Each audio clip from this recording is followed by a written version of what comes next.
نبی اکرم صلی اللہ علیہ وسلم دے غلام حضرت ابو ہریرہ رضی اللہ تعالی عنہ آپ فرماتے ہیں قال رسول اللہ صلی اللہ علیہ وسلم لا تجعلوا بیوتکم مقابر ان الشیطان ينفر من البیت الذی یقرأ فیہ سورۃ البقرہ رواہ مسلم۔ حضرت ابو ہریرہ رضی اللہ تعالیٰ عنہ فرماتے ہیں کہ آقا علیہ الصلوۃ والسلام نے ارشاد فرمایا کہ اپنے گھراں نوں قبرستان نہ بناؤ۔ حضور نے ارشاد فرمایا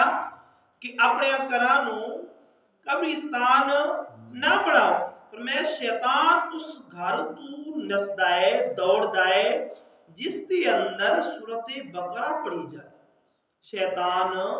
اس گھر دے وچوں نکل جاندا ہے، اس گھر دے وچوں دوڑ جاندا ہے جس کے اندر سورۃ بقرہ پڑھی جائے۔ آقا علیہ الصلوۃ والسلام کے غلاموں، اس حدیث مبارکہ کے اندر تاجدار کائنات صلی اللہ علیہ وسلم نے اپنی امت نو تبلیغ کی تھی، فرمایا کہ اپنے گھراں نوں قبرستان نہ بناؤ۔ علماء کرام مفسرین کرام نے اس کے دو معنی کیتے۔ پہلا معنی کہ اپنے وڈیریاں نو، اپنے باپ دادا نو اپنے گھر دے ویڑے دے وچ دفن نہ کر چھڑو، بلکہ انہاں نو قبرستان دے اندر دفن کرو۔ اور دوسرا معنی علماء کرام مفسرین نے ایک کیتا ہے کہ جس طرح قبرستان دے اندر سنسان جگہ ہے نا، پتہ نہیں چلتا کہ ایتھے کوئی ہے یا ایتھے کوئی نہیں ہے، ایسے طرح تسی اپنے گھر نو ویران نہ کرو، بلکہ فرمایا سورۃ البقرہ پڑھیا، اپنے گھر دے اندر قرآن پاک دی تلاوت کریا کرو۔ جس طرح قبرستان دے اندر ظاہری طور دے اوتے کوئی قرآن پڑھن دی آواز نہیں آ رہی ہوندی نا، سنسان جگہ محسوس ہوندی ہے، اس طرح اپنے گھر نو قبرستان نہ بناؤ۔ ایک قرآن پاک رب نے جڑا بھیجیا ہے تلاوت کرنے واسطے بھیجیا ہے، اس نو کھول کے پڑھیا کرو۔ فرمایا اے تہاڈیاں لڑائیاں جھگڑے، اے ڈیلی دی چپکلش، فرمایا اس شیطان دی وجہ تو ہوندی ہے۔ جدو تسی گھر دے اندر سورۃ البقرہ دی تلاوت کرو گے، شیطان تہاڈے گھروں نکل جائے گا، آرام آ جائے گا، سکون آ جائے گا، لڑائی جھگڑے ختم ہو جائے گا۔ آقا علیہ الصلوۃ والسلام نے بولا پھر کسی کو جان دی ضرورت نہیں پوے گی کہ تویز دیو، نو ساس آپس کے اندر ٹھیک نہیں رہندیاں، ماں دھی دا جھگڑا ختم نہیں ہوندا۔ آقا علیہ الصلوۃ والسلام نے بولا اس کا تو بڑا تویز کھانے پر میں مخالف نہیں کر رہی، جڑا قرآن دا کوئی بڑھا کے دیندا ہے، سورۃ بقرہ دا رخص دیندا ہے یا قرآن دی کسی سورت دا بڑھا کے دیندا ہے یا کوئی وظیفہ دیندا ہے قرآن وچ، میں اس دا مخالف نہیں ہاں۔ ہاں جس دے اندر بتاں دا نام ہوئے یا وہ کفار مشرکین دا طریقہ ہوئے، میں اس کی مخالفت کرنا۔ لیکن آقا علیہ الصلوۃ والسلام نے غلاموں ایک قرآن جو ساڈے گھر دے اندر موجود ہے، ایک اس واسطے اسی رکھیا ہو،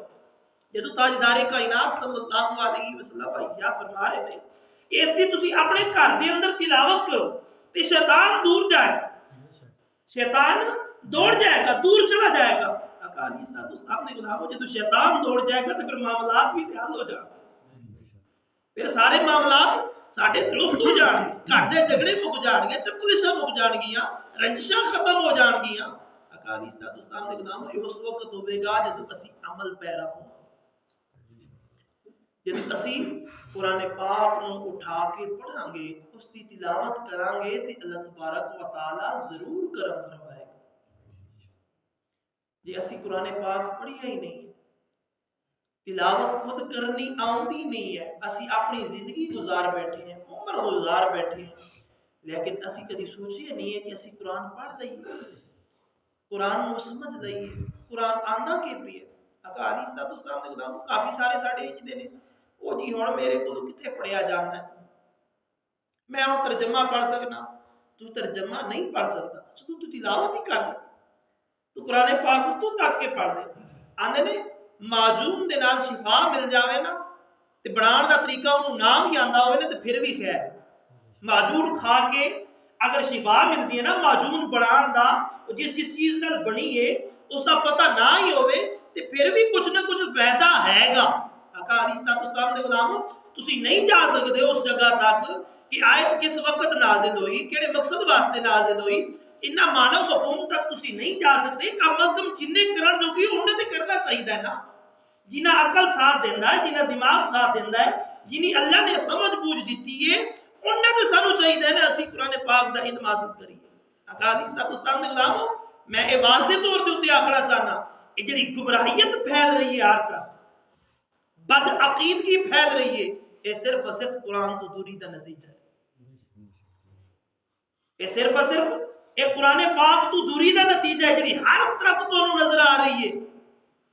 کتنے دشمن صحابہ لبن گے، کتنے دشمن اہل بیت لبن گے، اگر ایسی اس قرآن دے اندر غور و فکر کیتا ہوندا تے بد عقیدگی سب کچھ جاندی رہے۔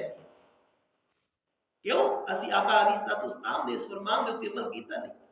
نہ قرآن پڑھے، نہ رسول اللہ صلی اللہ علیہ وسلم دے فرمان دے اندر غور و فکر کیتے، اسی او کیتا ہے جو ساڈے دل دماغ نے آکھیا،